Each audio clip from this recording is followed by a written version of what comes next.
Eto na nga mga chong, marami tayong basketball updates! Ano na nga ba ang latest update patungkol kay Justin Brownlee? Stephen Holt, grabe na yung preparation sa Barangay Ginebra. May nire-request kay Coach Tim Cone. Nitong mga nakalipas na linggo ay nagkaroon ng massive trade ang Barangay Ginebra kung saan binitawan nila yung kanilang mga key players na sila Stanley Pringle at Christian Stan Hardinger. At ang isa nga sa mga nakuha ng Barangay Ginebra sa trade ay itong upcoming sophomore guard na si Stephen Holt. At ilang linggo bago magbukas ang panibagong season ay nagsimula na nga yung preparation ng Barangay Ginebra. At present nga itong si Stephen Holt kung saan tinututukan nga siya ng Barangay Ginebra coaching staff para makuha ang sistema ni Coach Tim Cone na triangle offense. At meron ngang nire-request itong si Stephen Holt sa Barangay Ginebra kung saan gusto nga nitong makakuha agad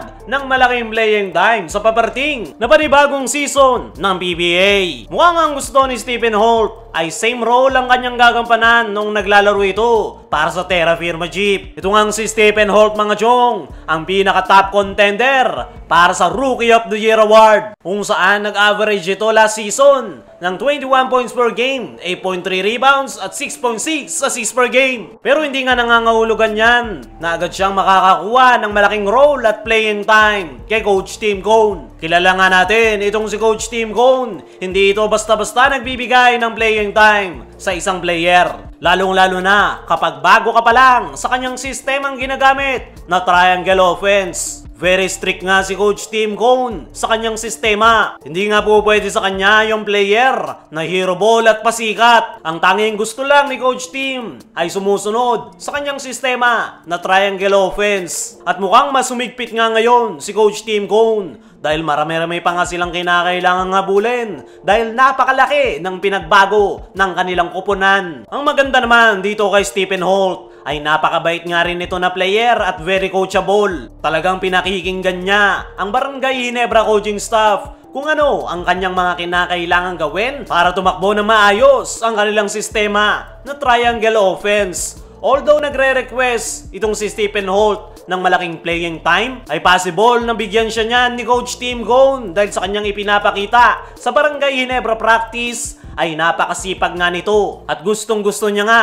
ang kanyang ginagawa. Hindi nga rin daw ito nagre-reklamo at nag-e-enjoy sa kanyang bagong kupunan na Barangay Ginebra. Ayon naman sa mga trusted source ay satisfy naman ang Barangay Ginebra coaching staff, lalong-lalo na si Coach Tim Cone sa ipinapakita ni Stephen Holt sa kanilang team practice. Although marami pa nga daw kinakailangang habulin si Stephen Holt, ay nagagawa naman daw nito ng maayos ang mga pinapagawa sa kanya ng Barangay Ginebra coaching staff. Kaya naman, excited na nga raw si Coach Tim na masubukan itong si Stephen Holt sa paparating na panibagong season ng PBA. Dagdag pa ng parehong source ay hindi nga raw gwardiya ang lalaruin ni Stephen Holt. Maglalaro raw ito ng multiple position. Pero yung pinakamagiging role niya nga sa Barangay Ginebra this upcoming Governor's Cup ay bilang forward. Ito nga yung nakikita ni Coach Tim Cone na po pwedeng pumalit pansamantala sa kanilang injured na player na si Jamie Malonzo. Multiple position ang lalaruin ni Stephen Holt. Mapa forward to guard ay siya ang sasandalan ni Coach Tim Cone. Nabanggit na nga rin ni Coach Tim sa kanyang naging latest interview kung saan hindi nga daw nito nakikita na problema yung playing time sa kanyang backcourt rotation. Pwedeng-pwede daw gumamit ng 3-guard combination si Coach Tim Cone para magamit ng husto ang kanyang mga gwardya.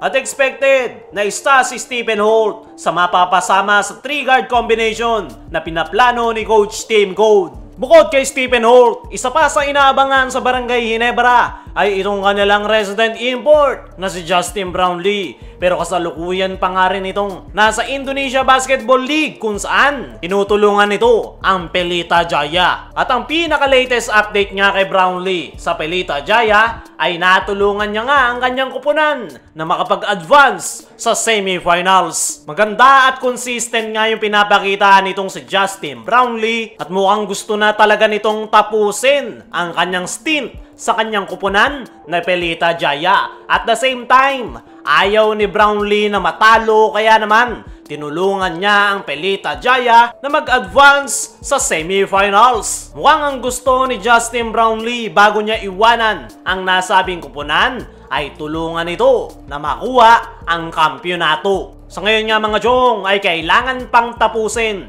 ni Justin Brownlee ang kampanya ng kanyang kupunan na Pelita Jaya bago ito bumalik ng Pinas para sumama sa team practice ng Barangay Ginebra. Nang dahil nga sa naglalaro pa rin si Justin Brownlee sa Indonesia Basketball League, ay marami ang nangangamba at nagsasabi na baka daw hindi umabot si Brownlee sa Barangay Ginebra this upcoming Governors Cup. Pero sigurado nga mga chong na makakahabol si Brownlee sa Barangay Ginebra kahit pa umabot ng finals ang Pelita Jaya. Dahil sa August 18 pa nga magsisimula ang panibagong season ng PBA. At the same time, kahit malate pa ng dating si Justin Brownlee ay hindi magiging problema para sa kupunan ni Coach Tim Cone dahil kabisado na nito ang triangle offense dahil sa tagal na niyang nagpapabalik-balik sa Barangay Ginebra at ilang kampyonato na nga